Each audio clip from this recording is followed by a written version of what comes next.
नमस्कार, जय हिंद। सरकारी जॉब इन्फो में आपका स्वागत है। दोस्तों, आज का जो जॉब अपडेट है हम Indian railway group D vacancy 2025 को लेकर करेंगे। दोस्तों, अगर आपने 10वीं पास किया है और साथ में आपने आईटीआई कर रखी हो तो ये नोटिफिकेशन आपके लिए हो सकता है। Government of India ministry of railway ने सभी आरआरबी रेलवे रिक्रूटमेंट बोर्ड और सभी आरआरसी रेलवे रिक्रूटमेंट सेंटर के लिए एक सेंट्रलाइज इम्प्लॉयमेंट नोटिफिकेशन आउट कर दिया है। ये 7 सीपीसी पे मैट्रिक्स के अंदर लेवल 1 पोस्ट के लिए यानी कि ग्रुप डी पोस्ट के लिए है और ये तकरीबन वैकेंसी आपका 32,438 वैकेंसी के लिए है। तो दोस्तों, यहाँ पर आप देख सकते हो नोटिफिकेशन नंबर और नोटिफिकेशन पब्लिश करने वाला जो भी अथॉरिटी है यहाँ पर आप देख सकते हो। कहने का मतलब जो भी ये नोटिफिकेशन है ये ऑथेंटिक है और जेन्युइन है। तो दोस्तों, ये टोटल 67 पेज का है। आपको बता दूँ ये आपका 67 पेज का नोटिफिकेशन है। तो शुरू से लेकर लास्ट तक आपको देखना होगा, पढ़ना होगा। यहाँ पर हर एक पेज में एक एक करके आपको बता नहीं पाऊँगा क्योंकि उससे वीडियो बहुत ही लंबा हो जाएगा। लेकिन कुछ एक मेन इवेंट्स है वो मैं आपसे शेयर करूँगा जो कि आपको ध्यान में रखकर जब आप डिटेल नोटिफिकेशन डाउनलोड करोगे उस टाइम उस चीज़ को आपने क्रॉस चेक करना है। यहाँ पर आप देख सकते हो इम्पोर्टेंट डेट एंड टाइम। ये जो पोर्शन है ये भी आपके लिए सबसे इम्पोर्टेंट होता है क्योंकि आपको डेट का पता होना ज़रूरी है कि अप्लाई कौन से तारीख से है और क्लोजिंग डेट कौन से तारीख को। यहाँ पर आप देख सकते हो जो एप्लीकेशन ऑनलाइन एप्लीकेशन जो फॉर्म भरने का जो तारीख है वो 23 जनवरी 2025 से शुरू है और जो क्लोजिंग डेट है वो आपका 22 फरवरी 2025। यहाँ पर जो फ़ी पेमेंट यानी कि एप्लीकेशन भरने के बाद अगर आपका फ़ी रह जाता है तो आप 24 फरवरी तक आप फ़ी भर सकोगे। और यहाँ पर मोडिफिकेशन आपका जो एप्लीकेशन है वो मोडिफिकेशन करना चाहते हो आप तो 25 फरवरी से लेकर आपका 6 मार्च तक आप मॉडिफाई कर सकोगे। डिटेल ऑफ वैकेंसी क्या रहेगा आपका, पोस्ट लेवल 1 पोस्ट का है ये और इनिशियल पे आपका 18,000 रुपये रहेगा। मेडिकल स्टैंडर्ड एज पर एनेक्जर ए यानी कि एनेक्जर ए को देखना होगा आपने। एज 18 साल से लेकर आपका 36 साल और टोटल वैकेंसी है 32,438। यहाँ पर कुछ एक इंस्ट्रक्शन दिया है रजिस्ट्रेशन और सबमिशन जो प्रोसेस है उसके लिए, तो इसको आपने पढ़ना है। उसी हिसाब से आपने जो रजिस्ट्रेशन प्रोसेस है और जो एप्लीकेशन सबमिशन प्रोसेस है उसको फॉलो करना होगा आपको। यहाँ पर इंपॉर्टेंट इंस्ट्रक्शन एग्जामिनेशन प्रोसेस आपका सीबीटी एग्ज़ाम होगा तो किस हिसाब से होगा आपका सीबीटी एग्ज़ाम, यहाँ पर प्रोसेस दिया है, इसको भी आपने पढ़ना है। यहाँ पर डिटेल सीएन यानी कि सेंट्रलाइज एम्प्लॉयमेंट नोटिफिकेशन यहाँ पर दिया गया है कि कौन कौन सा आरआरबी और का पार्टिसिपेशन इस नोटिफिकेशन का अंदर है। यहाँ पर आप देख सकते हो मेडिकल स्टैंडर्ड टेस्ट आपका मेडिकल स्टैंडर्ड क्या रहेगा हर एक पोस्ट के लिए, यहाँ पर आप देख सकते हो, इसको भी आपने पढ़ना है। नेशनलिटी अभी कौन सा कैंडिडेट अप्लाई कर सकोगे या यहाँ पर आपका नेशनलिटी क्या होना चाहिए यहाँ पर दिया है, इसको भी आपने पढ़ना है। एज लिमिट पोस्ट लेवल 1 के लिए एज आपका अगर आप prescribe age in normal course के लिए होगा तो 18 से लेकर 33 साल, लेकिन age as applicable to this CEN यानी कि इस नोटिफिकेशन के लिए आपका 18 से लेकर 36 साल होने से हो जाएगा। यहाँ पर कुछ एक एज रिलैक्सेशन दिया है कास्ट वाइज। ओबीसी के लिए आपका 3 साल, एससी/एसटी के लिए 5 साल, जो एक्स सर्विसमैन है जैसे कि अनरिजर्व और ईडब्ल्यूएस है उनके लिए 3 साल और जो ओबीसी एनसीएल है उनके लिए 6 साल, जो एससी/एसटी है उनके लिए 8 साल। यहाँ पर जो पीडब्ल्यूडी यानी कि डिसेबल पर्सन के लिए आपका 10 साल, 13 साल, 15 साल रिस्पेक्टिवली है कास्ट वाइज। उसके बाद जो कैंडिडेट है डिपार्टमेंटल कैंडिडेट उनके लिए आपका अनरिजर्व के लिए 40, जो ओबीसी के लिए 43 और जो एससी/एसटी है उनके लिए 45 ईयर्स। वो candidate who are working administrative offices of the organization यानी ये भी डिपार्टमेंटल है, उनके लिए up to the length of service यानी कि उनका सर्विस का लेंथ के हिसाब से होगा। तो इसको भी आपने सही से पढ़ना होगा। यहाँ पर एजुकेशन क्वालिफिकेशन ये भी आपको सही से पढ़ना होगा। 10वीं विथ आईटीआई ज़रूरी है और ये आपके पास सर्टिफिकेट्स हाथ में होना चाहिए जब आप अप्लाई कर रहे हो। ऐसा नहीं कि आपने अपीयर किया है और रिजल्ट अभी आया नहीं है, ऐसा नहीं होगा, वो एलिजिबल नहीं रहेगा। एग्जामिनेशन फ़ी आपका क्या रहेगा यहाँ पर देख सकते हो। जो अनरिजर्व्ड है, जो ईडब्ल्यूएस है, उनके लिए 500 रुपये, और जो पीडब्ल्यूडी है, उसके बाद फीमेल ट्रांसजेंडर एक सर्विसमैन, वो एससी एसटी कैंडिडेट है, उनके लिए 250 रुपये। मोड ऑफ पेमेंट आपका ऑनलाइन रहेगा, आप चाहे कार्ड से करो, यूपीआई से करो, या फिर नेट बैंकिंग से करो, आपका हो जाएगा। यहाँ पर आप देख सकते हो कंप्यूटर बेस्ड टेस्ट सीबीटी आपका क्या रहेगा। एग्जाम ड्यूरेशन 90 मिनट्स का होगा। जनरल साइंस 25, मैथमेटिक्स 25, जो जनरल इंटेलिजेंस इन जो रीजनिंग है 30, उसके बाद general awareness in current affairs आपका 20, टोटल करके आपका 100 क्वेश्चन। यहाँ पर आप देख सकते हो फिजिकल इफिशिएंसी टेस्ट आपका क्या रहेगा, मेल के लिए और फीमेल के लिए, इसको आपने पढ़ना है, उसी हिसाब से आपको फिजिकल के लिए प्रिपेयर करना होगा। सबसे इंपॉर्टेंट यहाँ पर आप देख सकते हो detail of various RRB are indicated below, यानी कि जो भी आरआरबी है जिन्होंने पार्टिसिपेशन रखा है, यहाँ पर आप देख सकते हो टोटल 16 आरआरबी है। कुछ एक फॉर्मेट्स जैसे कि कास्ट सर्टिफिकेट का फॉर्मेट्स यहाँ पर देख सकते हो, ओबीसी एनसीएल सर्टिफिकेट का फॉर्मेट,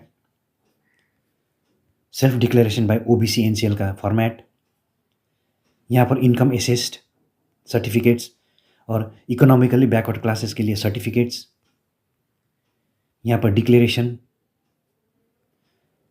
डिसेबिलिटी सर्टिफिकेट्स, यहाँ पर मल्टीपल डिसेबिलिटी के लिए जो सर्टिफिकेट्स है। तो यहाँ पर आपको बहुत सारी ऐसा सर्टिफिकेट्स के जो फॉर्मेट्स मिल जाएगा, आपको उस हिसाब से आपका जो भी डॉक्यूमेंट है वो तैयार करना होगा। आप इसको देख लीजिएगा जिनको भी ये ज़रूरत है।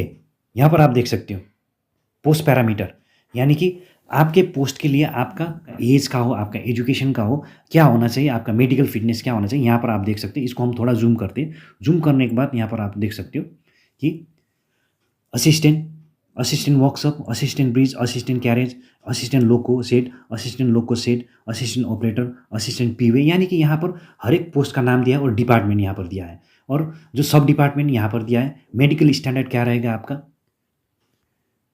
जो डिसेबल पर्सन है उनका मेडिकल स्टैंडर्ड क्या रहेगा यहाँ पर दिया गया है। यहाँ पर एज यानी कि 18 से लेकर 36 साल होना चाहिए, और यहाँ पर आपको दिया है मिनिमम एजुकेशन क्वालिफिकेशन, कम से कम एजुकेशन क्वालिफिकेशन क्या होना चाहिए, 10वीं और आईटीआई और इक्विवेलेंट जो भी आपके पास एनएससी यानी कि नेशनल अप्रेंटिस सर्टिफिकेट्स अगर आपके पास होगा तो आप एलिजिबल रहोगे, नहीं तो आपके पास जो आईटीआई होगा एनसीबीटी एससीबीटी का वो भी आप एलिजिबल रहोगे। यहाँ पर देख सकते हो पोस्ट पैरामीटर सेम ही है, इसको आपने चेक करना है। पोस्ट पैरामीटर में आपका मेन चीज़ आपका एज, उसके बाद आपका मेडिकल फिटनेस, दूसरा जो डिपार्टमेंट है कौन सा डिपार्टमेंट में आता है वो भी आपको पता होना ज़रूरी है। यहाँ से आप देख सकते हो जो वैकेंसी टेबल, यानी कि यहाँ पर आप वेस्टर्न रेलवे, उसी प्रकार ईस्टर्न रेलवे, साउदर्न रेलवे, हर एक रेलवे का आपको यहाँ पर दिखाई देगा। यहाँ पर वैकेंसी, इसको थोड़ा हम जूम करते हैं। जूम करने के बाद जो भी ग्रुप डी में पोस्ट है यहाँ पर आप देख सकते हो ग्रुप डी में। उसके बाद जो डिपार्टमेंट है यहाँ पर देख सकते हैं आप, यानी कि सभी टेक्निकल डिपार्टमेंट है। उसके बाद यहाँ पर आप कास्ट वाइज वैकेंसीज यहाँ पर आप देख सकते हो, यहाँ पर टोटल वैकेंसी दिया गया है कास्ट वाइज, यहाँ पर आप देख सकते हो टोटल वैकेंसी। सबसे पहले तो जो टेबल है वैकेंसी टेबल है उसको चेक करना है, और आपका जो आरआरबी क्षेत्र में कौन से कास्ट के लिए वैकेंसी ब्रेकेज क्या है वो चेक करके ही आप अप्लाई कर सकते। सेम इसी प्रकार आपका नॉर्दर्न रेलवे, उसी प्रकार आपका वेस्टर्न रेलवे, यहाँ पर west central railway, east coast railway, south east central railway करके यहाँ पर आप स्क्रॉल डाउन करोगे तो 67 नंबर पेज तक आपको वैकेंसी लिस्ट देखने को मिलेगा। ये आपको डिटेल में चेक करना होगा, क्योंकि जब तक आप वैकेंसी टेबल को नहीं चेक करोगे तब तक आप सही से अप्लाई कर नहीं सकोगे। तो ये दोस्तों ये था डिटेल नोटिफिकेशन। जैसे आप अप्लाई लिंक को क्लिक करोगे, जो कि मेरे वीडियो के जो डिस्क्रिप्शन है वहाँ पर आपको मिल जाएगा, चिंता करने की ज़रूरत नहीं है। वीडियो के डिस्क्रिप्शन में आपको नोटिफिकेशन की लिंक और जो अप्लाई करने का लिंक दोनों मिल जाएगा। जैसे आप लिंक को क्लिक करोगे तो कुछ इस प्रकार का इंटरफेस आपको देखने को मिलेगा। यहाँ पर आप देख सकते हो, यहाँ पर डाउनलोड फॉर्मेट, यहाँ पर तमाम सर्टिफिकेट्स जो आपको ज़रूरी है यहाँ पर कुछ एक फॉर्मेट मिल जाएगा, आपको डाउनलोड कर सकते हो यहाँ से। यहाँ पर अब जो अप्लाई बटन है इसको आप क्लिक करोगे तो यहाँ पर 2 ऑप्शन मिलेगा आपको, क्रिएट एन अकाउंट और already have an account. Already have an account उनके लिए जिन्होंने पहले भी रेलवे के किसी वैकेंसी के ऊपर आपने अप्लाई किया, आपके पास वैलिड मोबाइल नंबर और ईमेल आईडी है और आपने पासवर्ड बना रखा है, तो आप ऑलरेडी हैव एन अकाउंट में जाकर अप्लाई कर सकोगे। लेकिन आप नए हो तो आपको क्रिएट एन अकाउंट में जाना होगा। जैसे हम इसको क्लिक करेंगे तो कुछ इस प्रकार का पॉपअप आपको देखने को मिलेगा। Candidate who have already created an account for any CEN issue by RRB in 2024 are not required, यानी उनको ज़रूरत नहीं है। इसको हम कट करते हैं। कट करने के बाद यहाँ पर आप देख सकते हो क्रिएट एन अकाउंट, यानी कि न्यू रजिस्ट्रेशन के लिए है। यहाँ पर country of nationality, full name, retype full name, do have change your name, आपने नाम चेंज किया तो येस, नहीं तो no. Date of birth, retype date of birth. उसके बाद सिलेक्ट जेंडर। उसका father's name, retype father's name, mother's name, retype mother name. उसके बाद ईमेल एड्रेस, ओटीपी आएगा आपका ईमेल में, वो आपको फिल करना होगा। मोबाइल नंबर, आपके मोबाइल में ओटीपी आएगा, फिल करना होगा। उसके बाद यहाँ पर आप देख सकते हो आधार वेरिफिकेशन, आधार नंबर, और आपका जो भी आधार लिंक मोबाइल नंबर में आपका ओटीपी आ जाएगा। ओटीपी भरने के बाद वेरीफाई। अगर आपके पास आधार है लेकिन मोबाइल से लिंक नहीं है तो उसके लिए भी ऑप्शन है यहाँ पर I do not have an Aadhaar में यहाँ पर क्लिक करना है। और यहाँ जाकर आपको पासवर्ड, खुद आपको पासवर्ड बनाना होगा। यहाँ पर आई एम नॉट रोबोट में क्लिक, जैसे प्रीव्यू एंड क्रिएट में आप क्लिक करोगे तो आपका रजिस्ट्रेशन प्रोसेस कंप्लीट हो जाएगा। आपका जो भी क्रीडेंशियल है ये सेव हो जाएगा, आपका रजिस्ट्रेशन प्रोसेस पूरा हो जाएगा। रजिस्ट्रेशन प्रोसेस पूरा हो जाने के बाद आपको यहाँ पर देख रहे हो लॉग इन हियर, जैसे आप लॉग इन हियर पर क्लिक करोगे तो कुछ इस प्रकार का इंटरफेस आपको देखने को मिलेगा। यहाँ पर आप देख सकते हैं mobile number, email address, password, यानी कि जो मोबाइल नंबर आपने रजिस्ट्रेशन के टाइम पर भरा था और जो ईमेल एड्रेस वो आप यहाँ पर भर सकते हो, और पासवर्ड जो आपने बनाया था भर सकते हो। भरने के बाद आई एम नॉट रोबोट में क्लिक करना है और लॉगिन करना है, तो आप एप्लीकेशन फॉर्म में रिडायरेक्टेड हो जाओगे।